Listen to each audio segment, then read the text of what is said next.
그의 반석은 두려움으로 말미암아 올라가고 그의 고관들은 빛으로 말미암아 내리리라.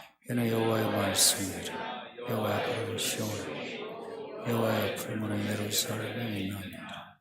아멘. 하나님을 믿는 게 뭔지 아세요?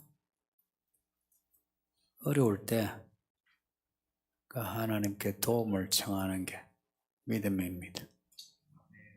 보험서 보면 도움이 필요한 사람들이 예수님을 찾았어요. 도움이 필요 없는 사람은 안 찾았어요. 도움이 필요한 사람들 예수님을 찾으니 구원받았어요. 나는 아무것도 할 수 없는데 내 힘으로 세상을 살 수 없는데 예수님이 살게 하시고 문제를 해결하신다.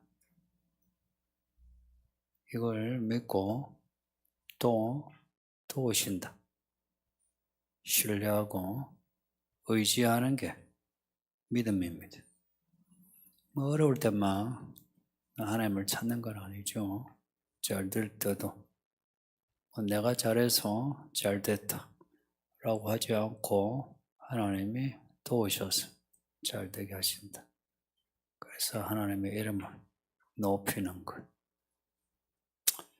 이제 이런 믿음은 말로만 하나님 도와주세요. 하나님이 있다 하셨습니다. 립 서비스로 해놓고 딴 데 가서 도움을 청하거나 아니면 자기 자랑하거나 그런 거하고는 다르죠. 예수님이 말씀하신 것처럼 잘 되어도 하나님 나라를 위해서 고민을 합니다. 잘 되어가지고 안주하는 게 아니고 또 어려울 때 하나님께 도움을 청하는 것도 하나님을 알아야 도움을 주실 때까지 참을 수 있어요. 근데 하나님을 모르면 그냥 중간에 딴 데로 가버리죠. 왜 이스라엘이 책망을 받느냐 하니 요한계시록 2장 3장에 우리가 읽어 7교회 주신 책망의 말씀 그 말씀하고 연결됩니다.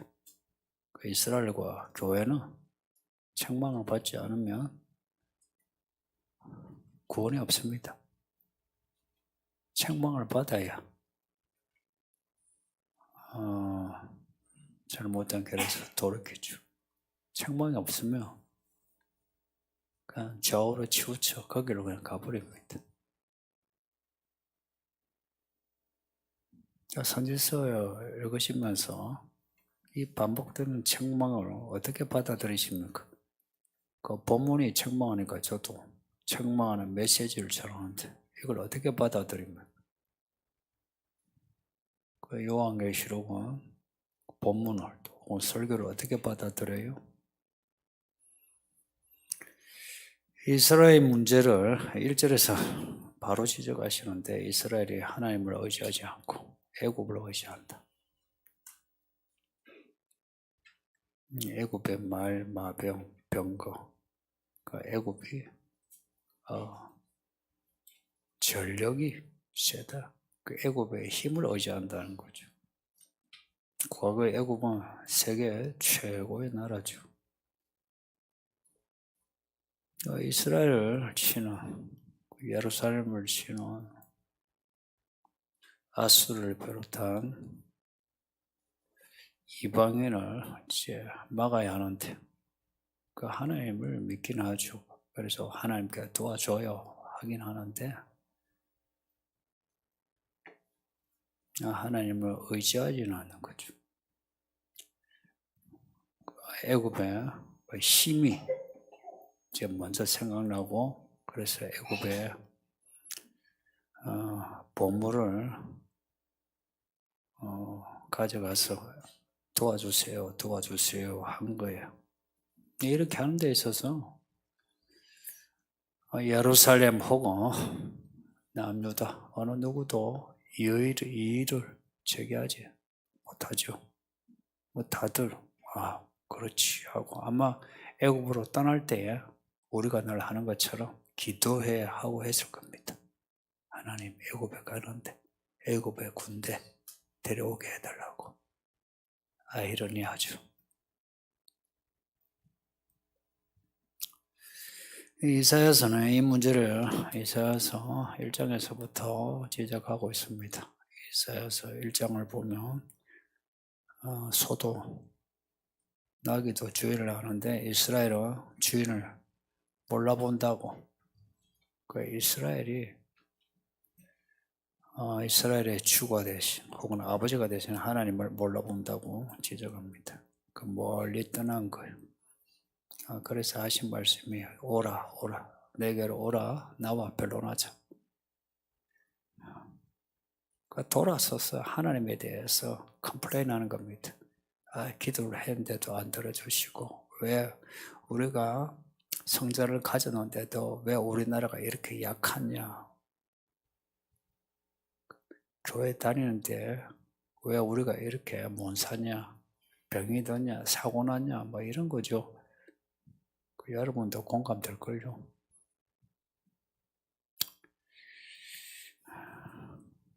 하나님을 안 믿는 건 아닌데 제 딴 데 가 있는 거예요.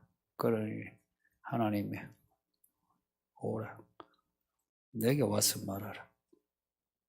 그런 불만도 내게 와서 말해라. 저기 가서 말하지 말라는 거예요. 여러분은 어떻게 해요? 불만이 있으면 저기 가서 이야기하나요? 하나님께 가서 이야기하나요? 예? 저기 가지 말아 이야기해요. 여기 와서 이야기하라. 변론하자는 말이 특이하잖아요. 입하고 해보자 그런 이야기죠. 비록 이스라엘이 안식을 마다 절기 때마다 제물을 잘 들었어요. 그 제물이 생각해 보세요. 성전에 제물이 매일매일 들어지면 첫날 만날 비린내 나고 태우는 고기 향 나고 아이고 냄새 진동할 겁니다. 이제 그 향이 올라가는 게 이제 번제예요, 번제. 그걸 하나님이 함량하시고 그런데 거기에 하나님을 의지하는 그런 믿음이 없으면 그건 온전한 번제가 아니죠. 그 하나님이 삐치셨어요. 질투하신 하나님. 그러니까 날 의지하지 않고 저기 가서 의지하니까 야 나한테 그만 와서 제사해라. 내가 힘들다 그랬어요. 차라리요 제사하지 마라. 절기 지키지 마라. 그러십니다. 그러니까 뭘 하라 이야기신가. 이건 여러분에게도 하는 말씀이요. 1시간 예배한 데서 주일 성수하고 하는 거 아니에요. 저도 설교한다 해서 목회하는 거 아니고요. 내가 믿음 생활은 실제로 하나님을 의지하면서 사는 겁니다. 그게 예배입니다. 특별히 하나님의 일을 할 기다 이렇게 큰 마음 안 가져도 돼요. 저도 그렇게 거창한 마음 없어요. 그러니 내가 살면서 딴 데 안 가고 하나님을 신뢰하여 의지하여 하나님께 도와주세요. 이게 하나님 일입니다. 교회 일을 하는 것도 하나님 도와주세요. 이러는 거예요. 이게 하나님 일이지. 내가 돈 좀 있고 지식도 있고 뭐도 있고 노래도 잘하고 얼굴도 잘나고 그래서 교회에서 좀 하려고 하는 사람들 그 인간들 때문에 교회가 시끄러워요. 그 인간들 때문에. 그때나 지금이나 똑같아요. 하나님은 누구시냐? 구원자입니다. 인생은 구원이 필요해요. 제가 그래도 나이 이제 좀 먹었죠. 나이 먹으니까 이제 노인들한테도 말을 이제 직설적으로 할 수 있어서 되게 좋아요. 옛날 같으면 30, 40대 같으면 젊은 게 뭐 알아가지고 금방지다. 네, 그런 소리 많이 들었거든요.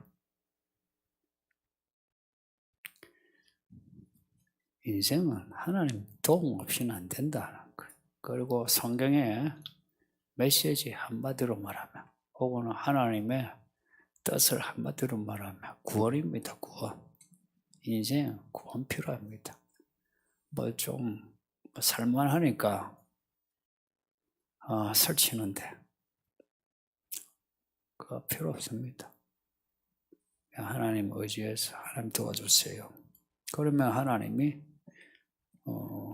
옷을 보면 새가 날개치며 새끼를 보호한 것이 하나님이 보호하신다. 하나님이 보호하시는 하나님이시랍니다. 저는 이 말씀이 너무 좋아요. 예전에 신학하기 전에 젊었을 때는 이런 말씀이 좀 식상했어요. 날 보호하시는. 나는 뭔가를 하고 싶지 보호받고 싶지는 않아. 내가 하고자 하는 거 도와줬으면 싶은 거지. 내게 무슨 구원이 필요하고 이런 생각은 고백은 하죠. 내가 죄인입니다 하는데 근데 실제로 그런 마음 안 들대요. 내가 해가지고 교회 이름도 날리고 하고 또 교사를 하면서 열심히 해서 아이들이 늘어나는 걸 딱 보면서 내가 괜찮은 사람이지 이런 생각했죠. 그런 생각하는 사람 있죠.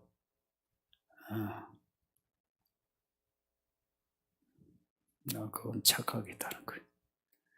하나님은 하나님께 이렇게 들어가며 도와줘요 한 사람. 하나님은 새가 날개치며 새끼를 보호한 같이 보호하시는 하나님이시다. 무슨 자연 다큐 보면 딴 짐승에 공격하면 새가 혹은 닭이라도 날개를 펼쳐 새끼를 이렇게 보호하는 거 있죠. 그렇게 하신다. 날개치며 이 구절은 창세기 1장 2절에 하나님의 영이 수면 위를 운행하시며 하는 그 구절하고 그렇게 연상이 돼요. 단어가 달라요. 날개치며라는 말하고 수면에 운행하다 그 히브리어는 다른데 의미는 같아요. 날개치다. 수면 위를 운행하시다는 게 그게 운행하다. 움직이다는 말도 되지만 사실은 암탉이 품다, 알을 품다는 그런 뜻이 더 강해요. 암탉이 알을 품다. 그게 수면에 운행하며라 그 단어가 날개치며하고 이 본문의 단어는 다르지만 의미가 통하는 거예요. 그러니까 하나님이 누구시냐? 하나님은 날개치며 이렇게 운행하시면서 창조하시고 운행하시면서 구원하시고 하나님은 그런 분이에요. 하나님은 창조하시는 구원하시는 그러니까 이게 하나님을 의지한 사람이라야 그걸 경험하죠. 하나님이 내 인생을 새롭게 창조하시는 하나님이 내 인생을 알을 품듯이 품어 내 인생 껍질을 깨고 나오게 하시어 인생 새롭게 하시는 그렇게 하시는 하나님이시다. 이스라엘을 호위하며 5절에 보면 끈지며 뛰어넘어 구원하시는 이 표현들을 한번 보세요. 그냥 구원하시면 하면 되는데 호위하며 끈지며 뛰어넘어 구원하시는 하나님의 구원이 이렇게 역동적입니다. 이 단어가 하나님이 얼마나 역동적인지 그리고 실제로 그렇게 하시는 부분이라는 것을 이렇게 언어로 강조하는 거예요. 그럼 우리는 이 단어 읽을 때 호의하며 아멘, 끈지며 아멘, 뛰어넘게 하실 때 아멘, 구원하신 아멘, 할렐루야. 사실 이게 정직한 리액션이 그렇게 해야 되거든요. 실제 저는 성경 혼자 읽을 때 이런 거 보면 아멘, 아멘, 아멘 그걸 해요. 그럼 혼자 제가 무슨 리액션 하든 누가 뭐랄 사람도 없고. 우리가 문제 처했을 때 하나님이 내 주인으로 아버지를 믿고 그 안에 들어가면 이렇게 하시는 하나님이시란 거. 하나님이 이런 하나님이신 걸 안다면 이거요 조금이라도 안다면, 그러니까 겨자씨만큼이라도 안다면 하나님께로 돌아옵니다. 6절 보면 이스라엘 자손아 너희는 심히 거역하던 자에게로 돌아오라. 이들이 심히 거역하던. 그러니까 정말 못됐다. 그러니까 하나님에게 못된 짓을 한 너희들 이제 돌아오라. 이 돌아오라. 이게 이제 저기 엉뚱한 데 갔다가 돌아오는 이제 그 단어도 되는데 성경의 단어에서는 이게 회복하다는 뜻이 있습니다. 회복하다. 우리가 회복 이런 말 하죠. 이걸 회복이라는 의미로 받아들여도 돼요. 또 우리가 회개하다 하죠. 그 회개하다는 거 말하고 그 어근이 같아요. 돌아가다, 회복하다, 회개하다. 그 히브리어 그 어근이 같아요. 슈.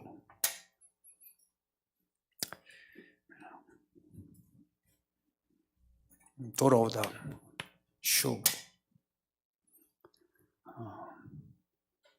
여기 회개하다. 슈바. 회개하다. 하나님이 이런 하나님이시라. 그래서 우리는 돌아가는데 이런 거예요. 돌아가는데 회개하는 겁니다. 회개함으로 회복되는 겁니다.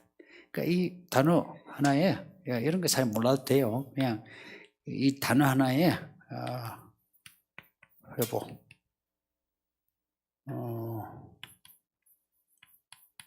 회개 다 포함돼요. 다 공통적인 뜻이 뭡니까? 돌아감.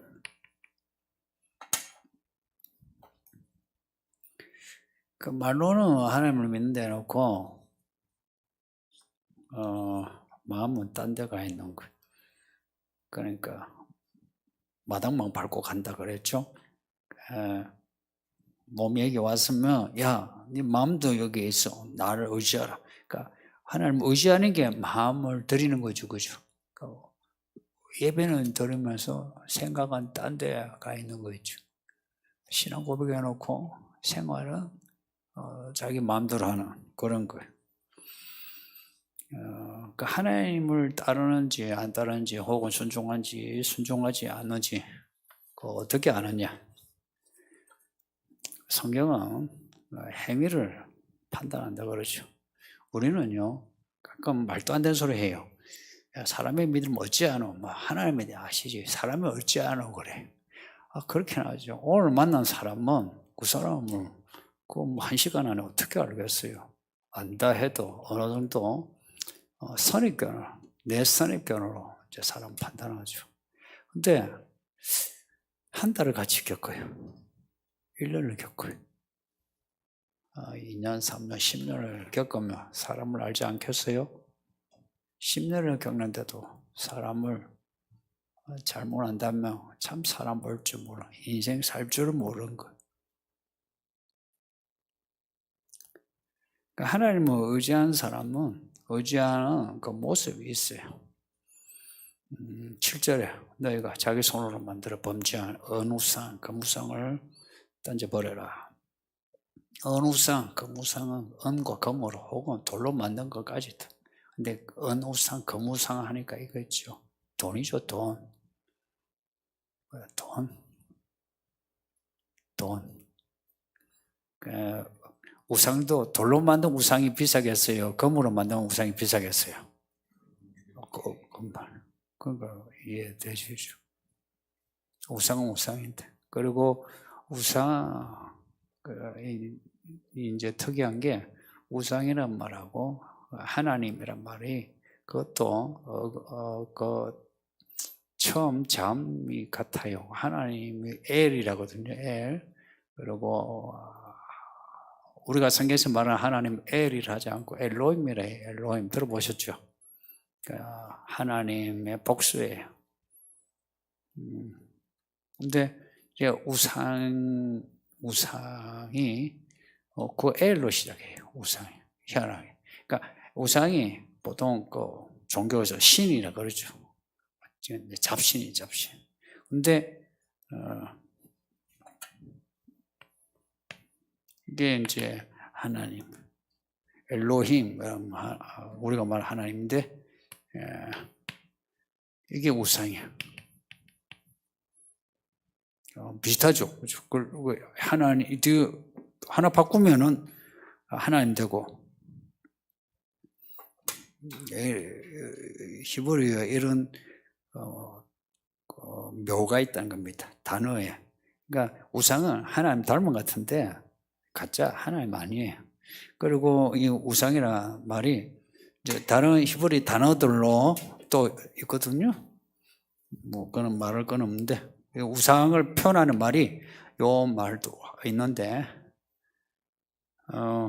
또 다른 히브리어 우상은 이거는 이제 헛됨이라는 의미도 있어요. 우상 또 되지만 헛되다 인생 헛되다. 또 이제 우상을 표현한다는 말은 타락하다, 하나님을 떠나다, 이제 그런 의미까지도 있어요. 그러니까 우상이라 할 때 그 우상이 가지고 있는 단어적인 의미가 성경의 문맥을 따라서 이제 보면 하나님을 닮은 것 같은데 틀리고 그리고 헛되다 하는 겁니다. 그 하나님이 아닌데 의지하면 헛되다는 거예요. 그리고 은우상, 금우상 이러니까 돌로 만든 것보다 금우상이 더 비싸다. 그러니까 돈이요, 돈. 하나님을 의지한 사람은 이런 우상을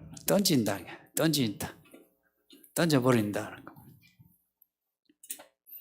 버린다는 거죠. 바울이 그랬어요. 내게 가장 좋은 거 배설물로 여긴다고. 그래서 하나님을 섬기는 사람은 자기의 가장 좋은 것을 던져요. 왜 던지겠어요? 셈법으로 이제 계산해 보니까 하나님이 가장 좋은 거라. 가장 좋은 거. 하나님을 잡으려면 내가 가진 거, 주문에 있는 거 꺼내야 돼요. 왜냐하면 하나님은 지배자예요. 그걸 아셔야 돼요. 하나님은 우리하고 적당히 타협을 안 하세요. 타협하려고 하죠, 그죠? 적당히. 나이 들수록 그러거든요. 타협 안 돼요. 하나님은 정복자. 나는 나다. 그래서 그 하나님을 믿으려면 내게 좋다는 거나 다 버려야 돼. 내게 좋은 거 버려야 돼. 사실 내게 아무리 좋은 거 있어도 내가 죄인이면 부정한다 말이에요. 부정한 거예요. 부정하거든. 근데 그걸 버리면 하나님이 나를 정결케 하고 나의 전부가 되어주시는 거예요. 그러면 자네 것도 좋긴 하죠. 내 뭐 가진 돈, 재주, 그거 괜찮긴 하죠. 그죠? 근데 그거하고 다른 차원의 좋은 것을 그러니까 하나님이 보시기에 좋다, 아름답다 그런 걸 주시죠. 그게 이제 토보란 말인데 주신다는 거예요. 하나님이 좋아하시는 거. 하나님이 좋아하시는 거. 그걸 우리도 좋아하는 게 믿음인데, 하나님이 좋아하시는 거는 우리가 별로 안 바란다 이야기입니다. 여러분 두고 하는 말이에요. 사람들이, 그러니까 안 믿는 사람들이 좋아하는 거 여러분도 좋다 하지, 하나님이 좋다 하는 거는 여러분 그렇게 좋아하지 않는다는 거 알아요.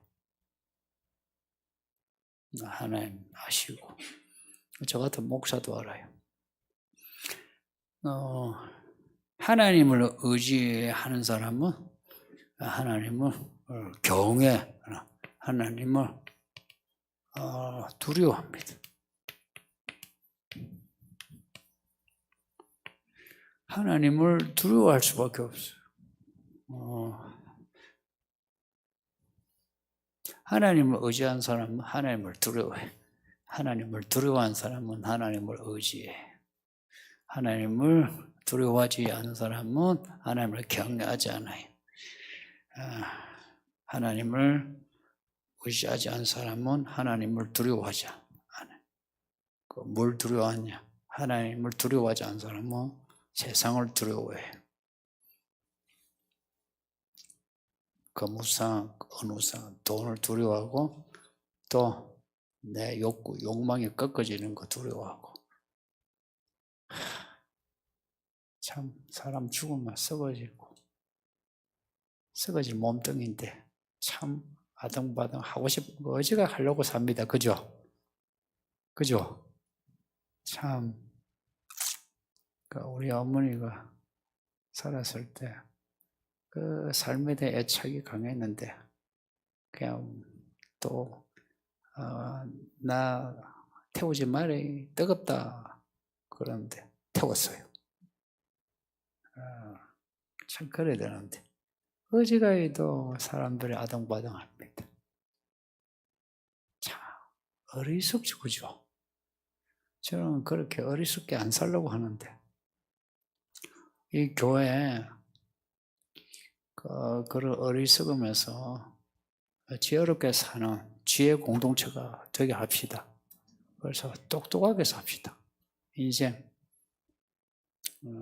이게 한번 인생 끝나는 게 아니고 심판이 있다니까.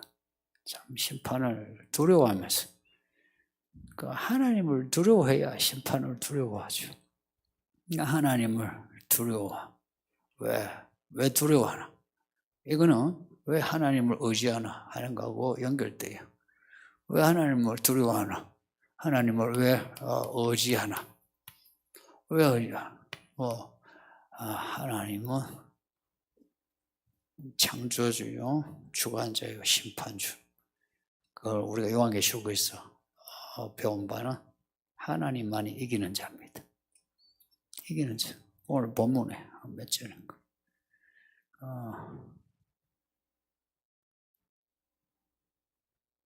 4절에 보면 남한군에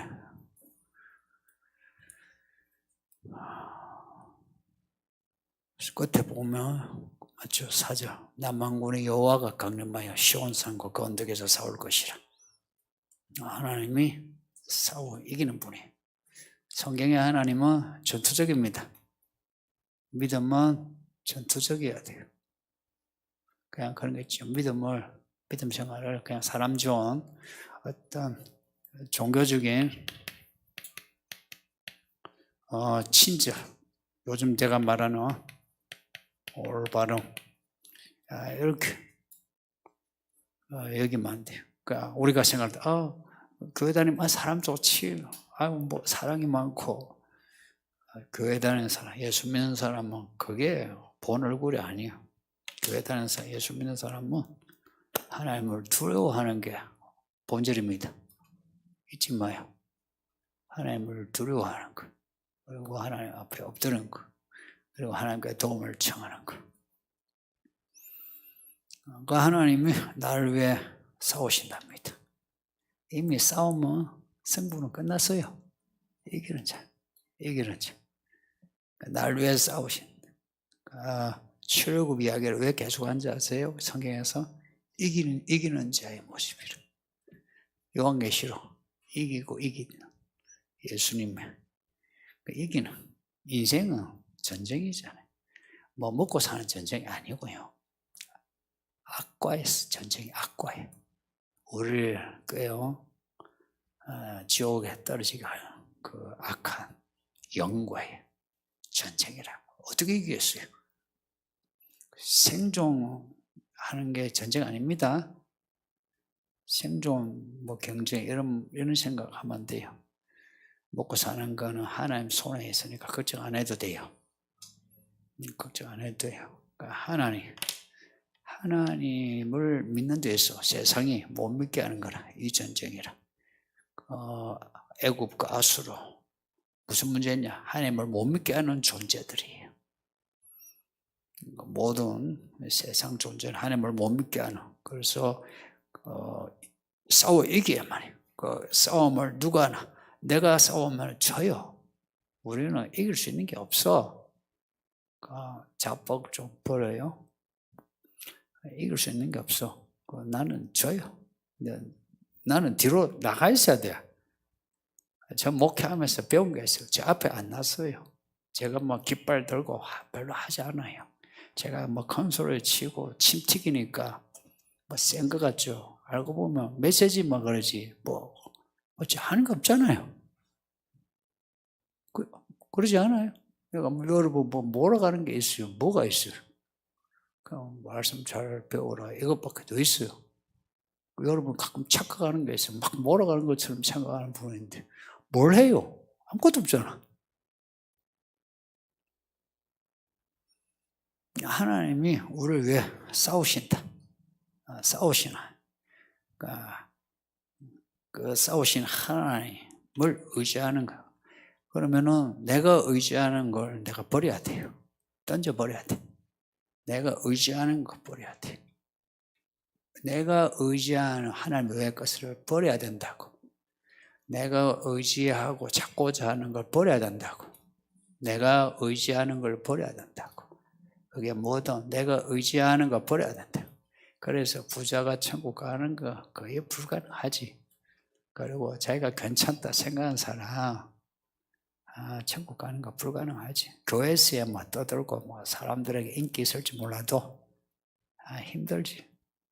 이 교회는 그래도 하나님의 나라의 어떤 패턴을 내가 이 교회에서는 살려야 된다 생각해요. 그래서 나중된 자 먼저 되는 낮은 자가 높아지는 그런 스토리가 있었으면 좋겠어요.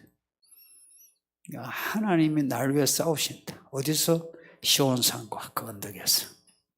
시온산과 그 언덕에 연상되는 게 뭐가 있어요? 성경은 직설적으로 이야기하는 부분도 있는데 이런 선지서는 은유와 상징이 대부분이에요. 은유와 상징 그리고 단어의 반복 그게 패턴이 있어요. 은유와 상징에 조금 익숙해져야 돼요. 혹은 심볼 혹은 메타포라 하는데 이거는 어렵지 않아요. 시온산 하면 뭐가 생각나요? 예수님의 시온산.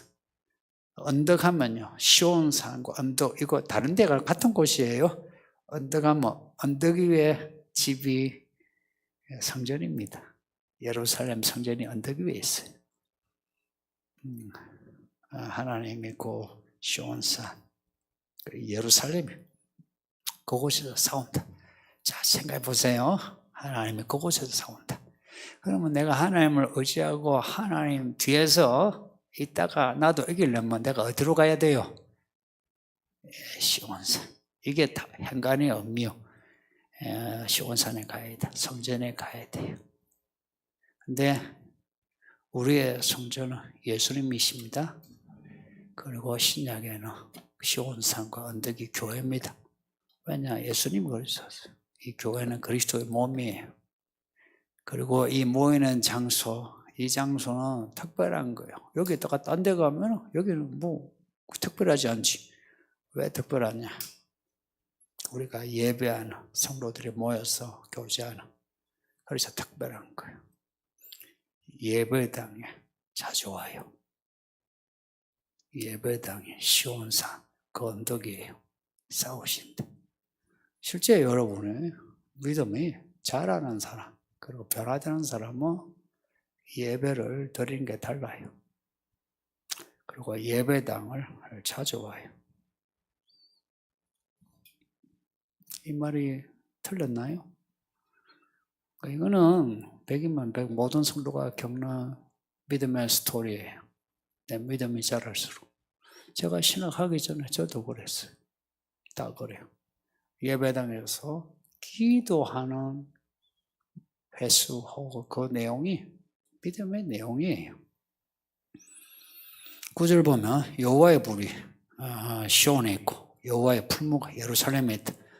반복이죠. 시온산, 그 언덕. 하나님의 불이 어디에 있다고요? 시온. 여호와의 풀무 아시죠? 그 불을 더 세게 하는 예루살렘. 이 예배당은 불이요 풀무입니다. 성도님들, 이 예배당에서 좀 뜨거워지세요. 좀 뜨거워져야 돼요.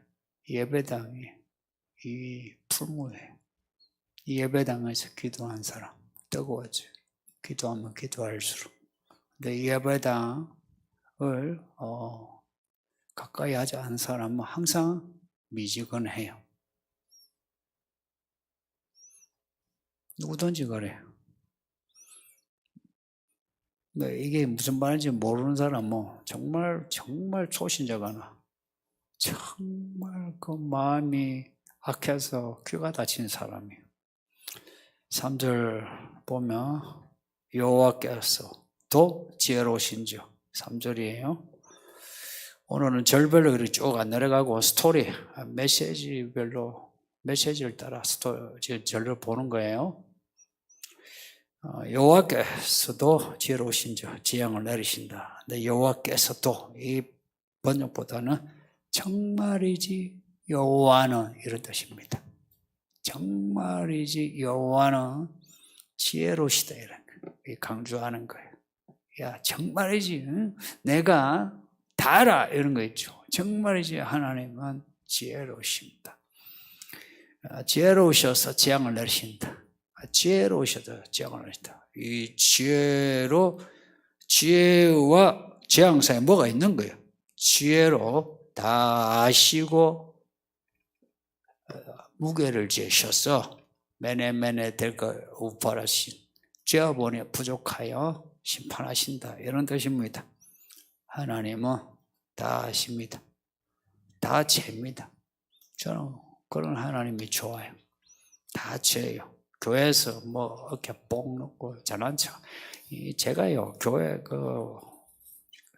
목회하면서 전도사 때부터 교회 안에 이 남자들 돈 좀 있고 사회적인 지위 있으면 진짜 애도 아니고 교회에서 자기가 어깨에 뽕 넣고 설치는 거 어지간히 많이 봤어요. 하나님이 다 아세요. 사람은 모르거나 하고 알면서 눈 감아주지. 하나님은 다 아시고 다 재세요. 그리고는 그냥 안 두십니다. 그 인생 그냥 안 둬요. 이런 말 무섭지 않나요? 하나님이 치세요. 그 하나님이 치시는 그 치심이 요한계시록 내용입니다. 요한계시록에 그 6째이네 6이네 큰 지진은 이번에 지진 무시무시하게 났죠. 지진 났을 때 두려워한 사람들을 열게 했는데 끝에 종과 자유인 이렇게 해놓고 앞에 보는 왕족, 귀족, 부자, 권력자 그 부류를 묶어놨어요. 하나님이 이 땅에서 하나님을 의지하지 않고 자기 부와 권력, 자기를 의지하는 그 사람들 거의 안 두신다는 거예요. 그래서 요 하나님의 심판은 하나님이 이거 뒀다가 뒀어요. 그 로마서 보면은 그들을 보존한다 그랬어요. 그렇게 저질이 해도 그들을 놔두신다. 왜 놔두시라니까? 마지막 날에 치시려고. 이런 말씀 좀 무섭지 않나요? 그래서 7 대접 전에 계시록 10장 7절에 보면은 이 마지막 재앙이 과거 선지자들, 사도들의 예언한 그 모든 비밀이 이루어지는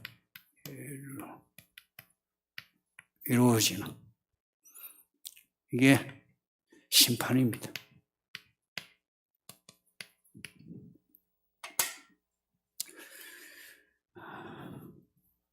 그리고 한편 하나님을 의지한 사람, 여기서 조금 뭐 저렇게 고지식하게 믿노, 아이고 올 같은 나라 뭐 예배하노, 그러죠. 아이고 주일에 뭐 돈을 벌지 술 같은 날, 아이고 돈을 벌지 뭐 예배하노, 지금 이 돈 벌 때, 이런 사람이 있죠.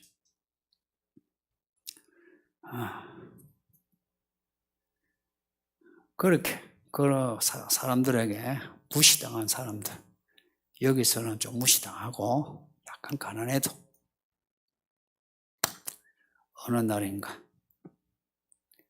온 세상이 부러워하는 사람이 될 겁니다. 저는 그날을 기다립니다. 두고 보자. 저는 속이 그렇게 착하지 못해요. 두고 보자. 새끼들, 두고 보자. 그렇다고 해서 앞에 나서서 전공법으로 나서는 건 아닌데 다 받아들여. 그러나 하나님이 그냥 두지 않으시. 바람 나 같은 사람도 구원하셨는데 저들도 구원하셨습니다. 그럼에도 하나님의 의로운 심판은 있어야 한다. 저는 그런 믿음입니다. 이미 하나님의 심판이 시작된 것 같지 않습니까? 그리고 지금 하나님의 사람들 인을 치는 때고요. 종들의 이마에 인을 친다 그러죠. 하나님의 종이 되려면 하나님의 주인이셔야 되죠. 그죠? 그러면 주인의 말 잘 들어야 돼요. 주인은 무서워야 말 잘 듣지. 안 무서우면 말 안 들어요. 그러니까 무서워야 돼요. 자녀도요. 부모를 무서워해야 효자되고 효녀되지. 부모가 만만해 보세요. 효자, 효녀 안 나와요. 믿음도 하나님을 두려워해야 이렇게 하나님의 종이 돼요. 무슨 일이 있을 때 딴 데 가지 마시고 예배당에 오셔서 기도하세요. 마지막 때니까 하나님이 시간이 급한 만큼 일들을 반드시 속히 해 주십니다. 매달리세요. 아니 될지라도 매달리세요. 그래서 다 하나님의 종들 되셔서, 나는 이 교회 그래도 제가 목회하는 곳이잖아요. 나는 지금 마지막 바람이 다 구원받는 거. 이거 하나에 꽂혔어요. 기도합시다. 다 같이 기도할까요? 아버지 하나님 감사합니다. 정말 감사합니다. 주의 말씀을 읽고 듣고 깨달아 알게 하시고 우리를 구원하여 주소서. 불쌍히시고 구원하여 주소서. 그냥 두지 마소서.